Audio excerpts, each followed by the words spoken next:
Take your team to new heights with training you can trust from CBTC. Unlock your team's potential with affordable seminars and customized training in topics like leadership, safety, manufacturing, transportation, and technology. CBTC is more than a provider. We are your partner for talent upskilling, licensure renewal, recertification, and much more. Discover the impacts that come with our training, from heightened productivity to enhanced teamwork and a commitment to a safer workplace. Visit cbtc.edu/workforce solutions to get started today. Hello and welcome to the latest edition of Beyond the Stage, the Pablo Center podcast, where we talk about not only what happens on our stages, but in our building. And today I'm so excited to talk about another thing that happens here at Pablo Beyond the Stage, and that is our art galleries. And today I'm joined by our art gallery manager, Erika Crotty, and Teva Dekel, who we will introduce you to in a little bit, and why he's joining us today. So welcome to both of you. Thank you. So Erika, you are our gallery manager, and I think some people don't even know that we have art galleries here at Pablo Center. So can you talk a little bit about our galleries and what makes each one unique? Yeah, so I've been the gallery manager here at Pablo Center for almost 2 years now. We have 3 galleries that I manage. The first one is Faust, that's on the first floor.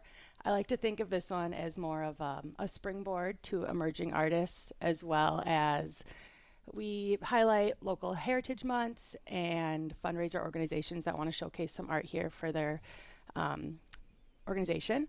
The next one is BZ, that's on our second floor. And that one, we rotate our permanent collection. We also have some pieces that are on loan. And we rotate that throughout the year several different times. We kind of build shows based on what's in our collection and kind of figure out a way to make what we have fresh. And then our last gallery is our James Hansen Gallery. That's our biggest gallery. It's beautiful, overlooks a river, great big windows. We like to showcase regional artists as well as local artists, whether it's a solo show or a collaborative show. And then we also have a couple reoccurring shows a year. Had in our BZ gallery, we had Islands of Brilliance is one of the exhibits that we put up there, correct? Yes, correct. And we had both Hannah and August on the podcast earlier this year, where we featured our Islands of Brilliance team that does as a group of neurodivergent people that create art here weekly. Mm-hmm. And so that's also something that happens in that BZ gallery, which is really, really cool. Yes, I love to think of it as a fun pop-up. It's just extra space, and it's fun to showcase anybody that's creating art. It kind of makes everyone feel special and seen.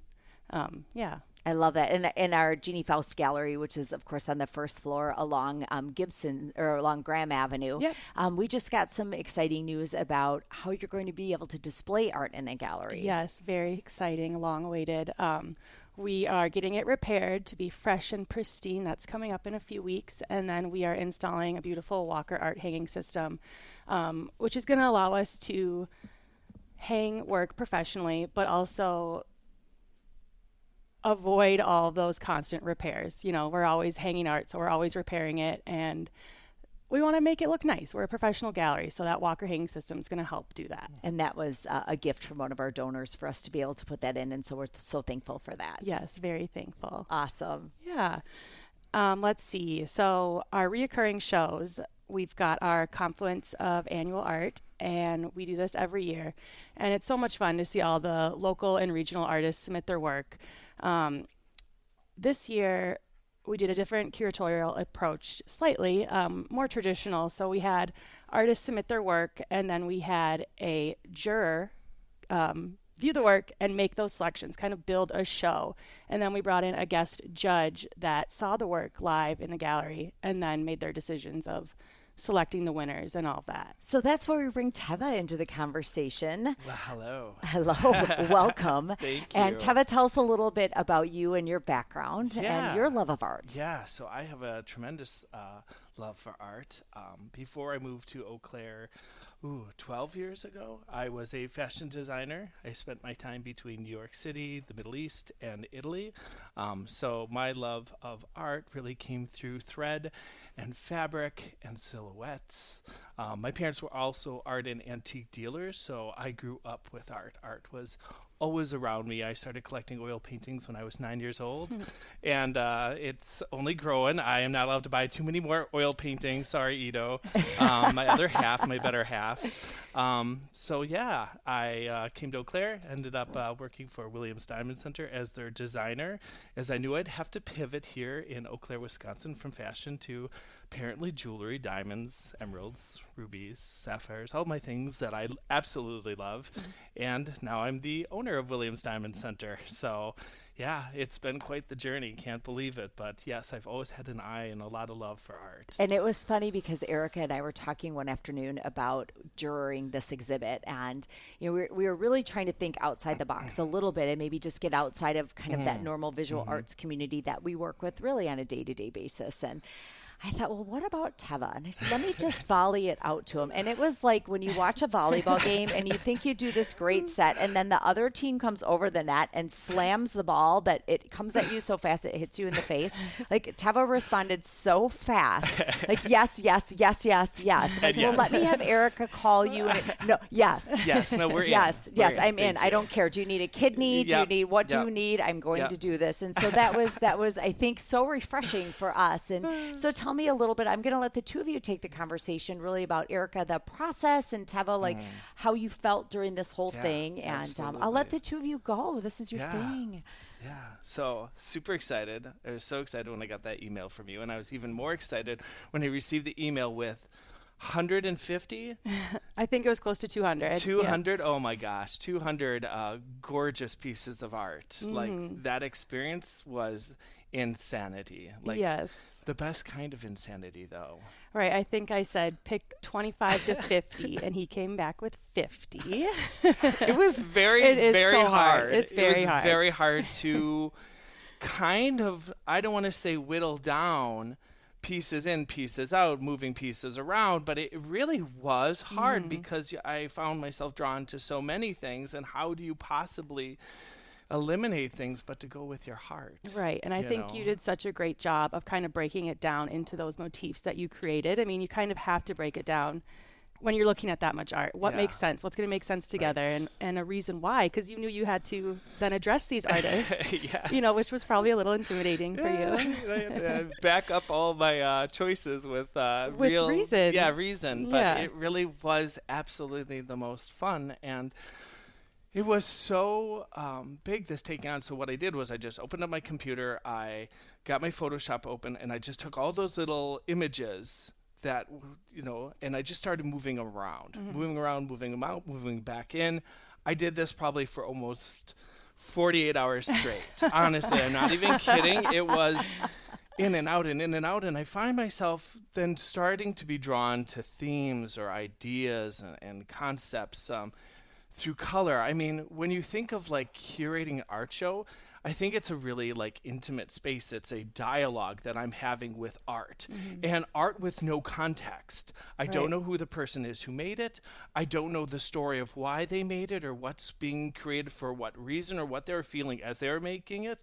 I only have me and the piece of art. So it's like, what is it saying to me? Like, it was just really like tremendous to have that conversation, and these pieces of art all become friends, you know, because I'm so intimate with them. So when I walk through the gallery and I see this art, I'm like, oh, I love you. I remember you. I remember you. I put you in, and then I put you out, and I put you back in and in and in and in. And it's really kind of incredible. It is. You know? It's about that connection, right? Art's always been about connection, and everyone's connection is going to be different. So you having this connection with a piece that you don't have any reference or any knowledge about, and then you bring it in, and then you maybe start to learn. You read statements, and you met some of the artists, and now you're building a whole different type of connection. Yes, the framework changes. Yes, and that's what I love about it. It was absolutely incredible, but it's also very like humbling too, because you're taking pieces of art that you know that people have poured their souls into, and then making big decisions, you know, and it's hard to do that, but you just have to go with your gut, you know, and just kind of just feel it out. And like I was thinking, it's based purely on emotion, and it's an intrigue, and it's an appreciation of skill, and that's all you have. It's your instinct. Exactly. Exactly. And then kind of building into what I did was somehow, I have notes because that's who I am, so sorry. It kept coming up to 4 different themes for me, and those were like looking for beauty in our world, kind faces and heroes, inside the mind, our strength, our fears, searching through truth and chaos, and then the impression we have outside ourselves, the fight for a good impression in the chaos of reality. And then, of course, cold reflections when the night is too quiet and you can't still your mind. And the art sort of flowed into these 4 spaces for me. And it was just really incredible to kind of take that journey and to kind of go on that journey, you know. I don't know. Yeah. I love it. So Erika, as Teva was kind of describing these 4 kind of quadrants that he created in his mind, do you feel those as you walk in the gallery? I mean, I think everyone feels art different, but are you able to kind of see that vision as you walk through it as an artist yourself? Definitely. And I think initially I had received all of the selections, and then I had received the breakdown of what his mind was going through, you know. So once you see those together, you can definitely totally feel exactly what he was trying to build and what was portrayed in the gallery. Yeah. I absolutely loved it, and I realized that when I first sent you the email with just the photos, I'm like, here are the pictures, these are the ones I like. It was like, oh my gosh, I didn't give you any background. I didn't give you any reasons why. And that's when I sent you the little like picture I had made of why I had grouped things together. And then, of course, my reasons for feeling the way I did about these pieces of art. And oh God, that's the story. What am I leaving out? Yeah.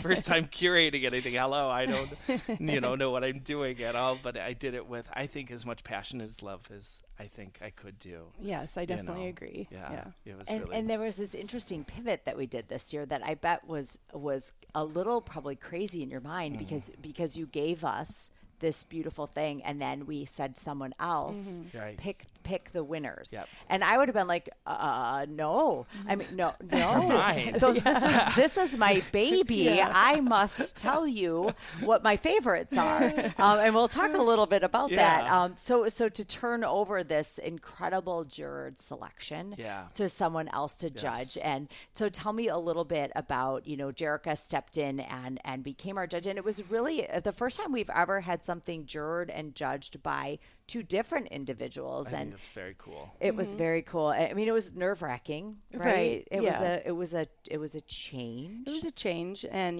the biggest reason was bringing in different perspectives and broadening that connection to the community. Different ideas come into it. I had a lot of feedback that it was a different type of reception and speech in the fact that it wasn't a visual arts professional or a professor. Lots of times I get lots of university professors who do lectures and they do speeches all the time. This felt a little bit different because you took it very, very personal and internal. And I think that was received and seen and noticed, and I think that it maybe was a nerve-wracking approach, but I think it was received so well. And I think it was a huge success as far as that goes. I think Jerica was perhaps maybe a little nervous as well because they were stepping into something that wasn't theirs. Absolutely.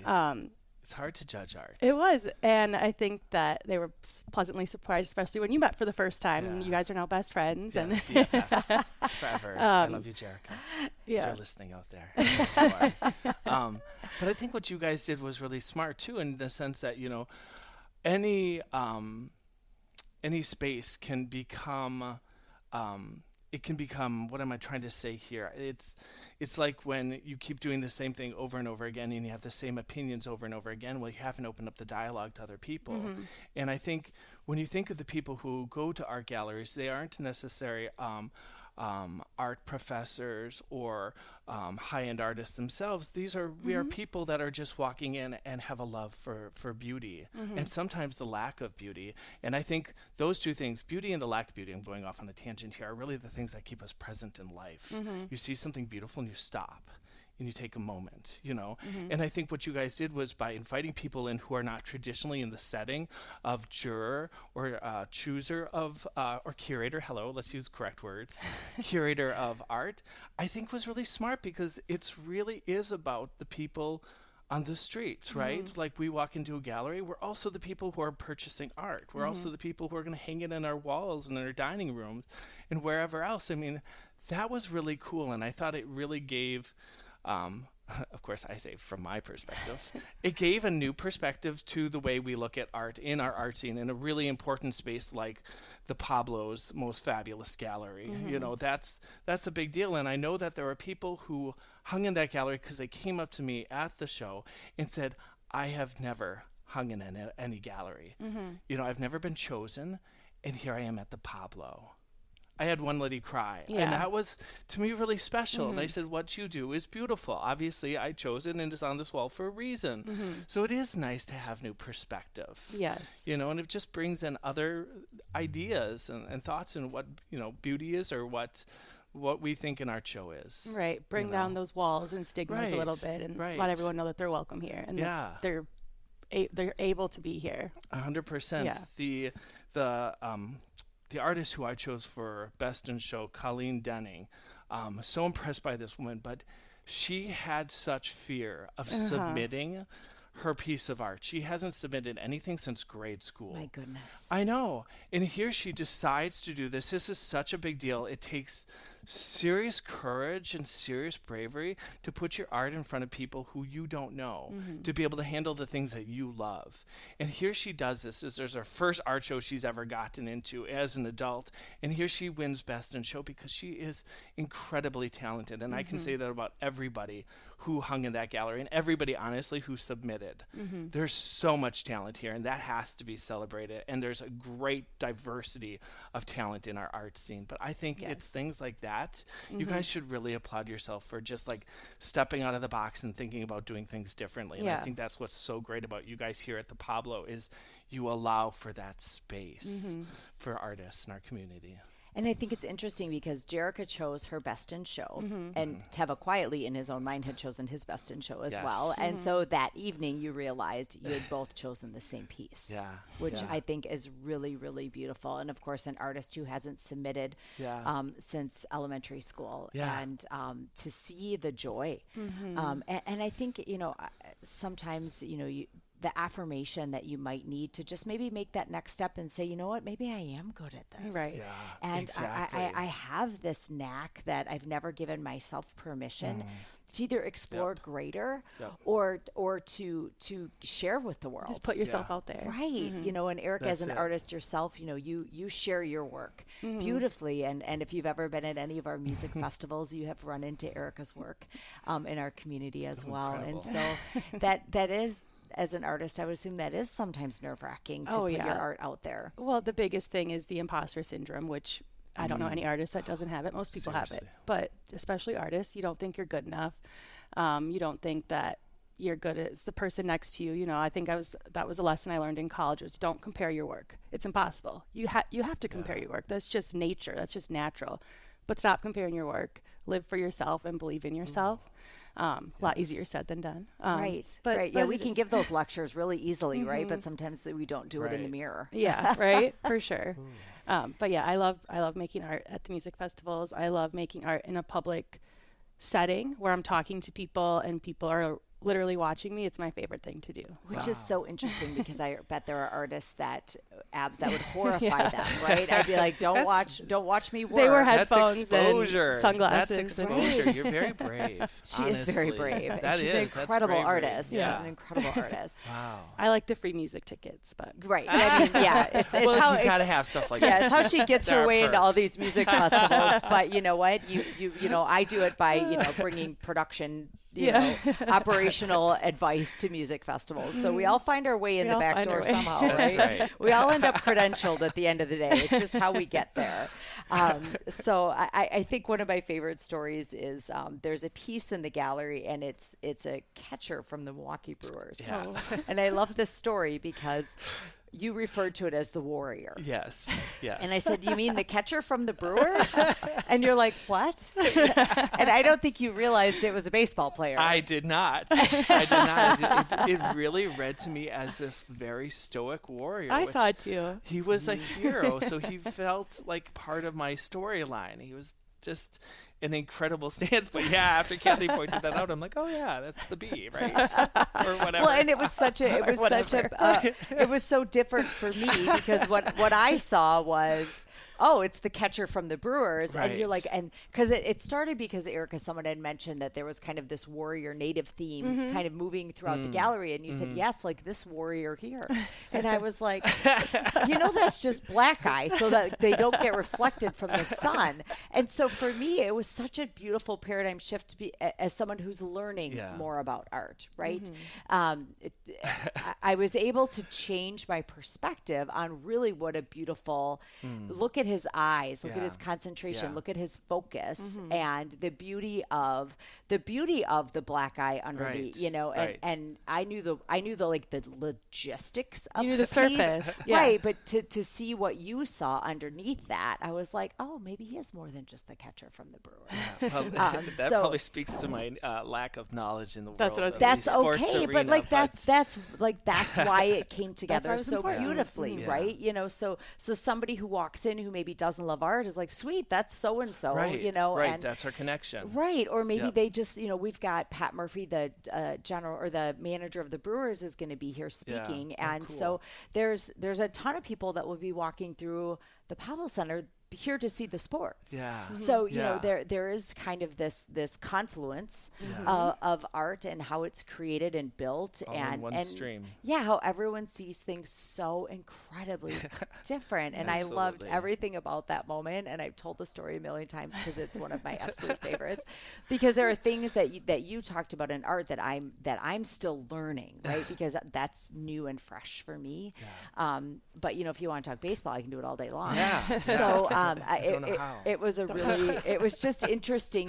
What you saw in the piece was so different than what I saw in the piece, and I loved everything about Appreciate that.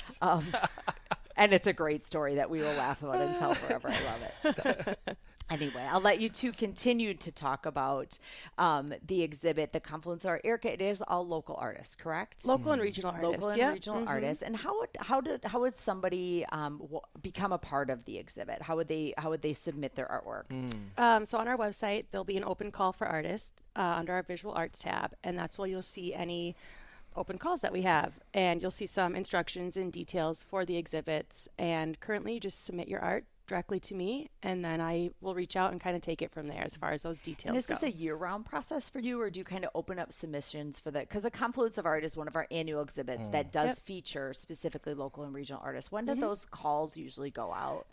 So the Confluence is always in the fall, so it's going to be end of summer. Fall is what you're going to be looking for. And then we have another call for Fabulous Florals, which is usually end of winter, springtime. So those are going to be the two reoccurring calls. Sometimes we'll have a specialty call in one of our other galleries, but those two are staples that should always be there.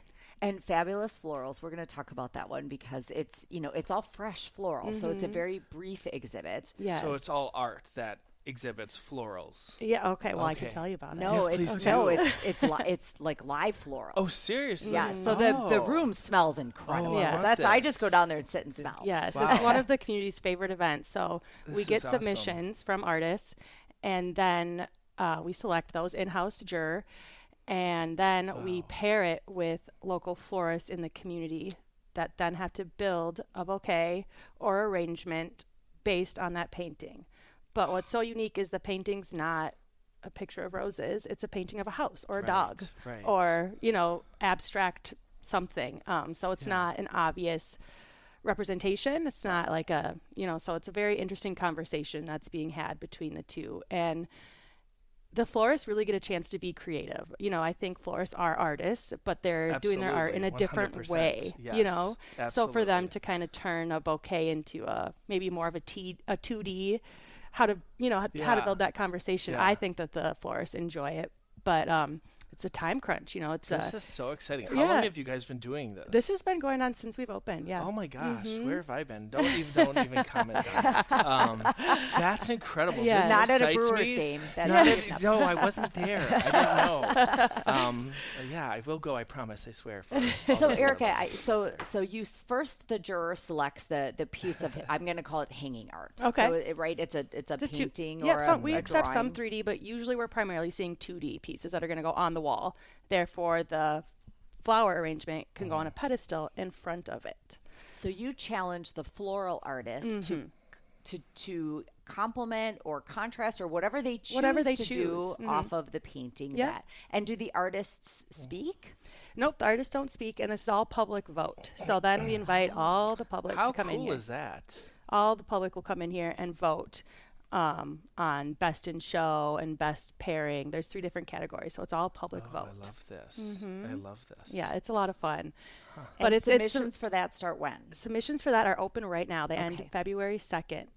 All right, so you want to go to pablocenter.org and click on Visual Arts, and open that's call. Open call. So that's where you can submit either to be an artist or to put your name in the hat to be one of those floral designers. Yes. Right? Yep. And you can be a floral designer in your home. You don't need to own a florist. You don't need to own a studio. It can just be someone who loves to design. Right. You know, so it's not just, you know, the owners of our florists in town, right? It can be really anyone who loves flowers and is up for the challenge. Yeah. That is the coolest thing I've ever heard. Yeah, it's a lot of fun, and it's just beautiful, and it smells great. And when does this happen? This will happen in spring. The dates are March 26th to the 29th. I love so that. it's a reminder of time, right? Time is precious. This exhibit lasts 4 days, and sometimes on day 4, some of those arrangements aren't looking as fresh as they were. And I think that evolution of it is really interesting to watch as well. Like life. Like life. Wow. And we always have an opening for each one of our exhibits. And you typically an art talk. Would we do an art talk for Fabulous Florals? Fabulous Florals will be, no, not really. Okay. It'll be just open house for those 4 days since it's so temporary. And then usually on that last day, we'll count the thousands of votes we get. And then we'll announce the winners there on that Monday. So, yeah. So it is, I mean, it is life is precious, right? It is. And time. And so you can come in, you can peruse the galleries. And I think we do offer extended hours during that time frame to be able to come in and look at things that are happening. And I think that's important for us to mention on the podcast is that, you know, the Pablo Center is open every day, Monday through Saturday, or it's open Monday through Saturday from 10 a.m. to 2 p.m. So the galleries are always available to you during those times. Come in, walk the galleries, see the building, buy tickets to a show. The box office is open. But the galleries are always open and available. And adding Saturday was new for us this year, you know, and it started with the summer because, you know, of course, our downtown is glorious in the summer. Yeah. And we just wanted people, you're at the farmer's market and you're seeing, I mean, quite frankly, I don't eat the vegetables. I just go to look at how beautiful they are. Yeah. And so coming in and perusing the galleries, and then they are also open an hour before every show to our ticketed show guests. So if you're here early and you want to grab a glass of wine or whatever, a Diet Pepsi, and you want to wander through the galleries and see them, they're always available during that time as well. And I encourage that because those galleries are ever changing. And like right now you have this really cool piece in the Lori Beasy gallery, you know, and I'm an outdoorsman and it's a snowboarder. It's so beautiful. Awesome. So every time I walk down the hallway, it's just something different. Yeah. And, you know, I always think our valet line is always lined up in the Faust Gallery. And so I love watching people actually look up and see the art that's hanging in that space for them, which is really, really wonderful. So it is great. Yeah. They're kind of forced to interact with it. Right. Yeah. You're going to like You're the going to art. like it. Yes. Yes. So what else, Erika, do you want to share? Because I know we're almost out of time. Is there anything else you want to talk about other than, geez, come see our beautiful galleries here? Yeah. Come see the galleries. If you're an artist, keep making art. You'll find your audience and submit your art. Don't ever give up on yourself. Yeah. Teva, final thoughts? Yeah, if you're out there and you're doing art, don't be scared to submit. I know it's scary, but honestly, the outcome can be incredible. And why not share what you make with the world? I love that. Yeah. Let's end on that. Awesome. Thank you both for being Thank here. Thank you you. for having me.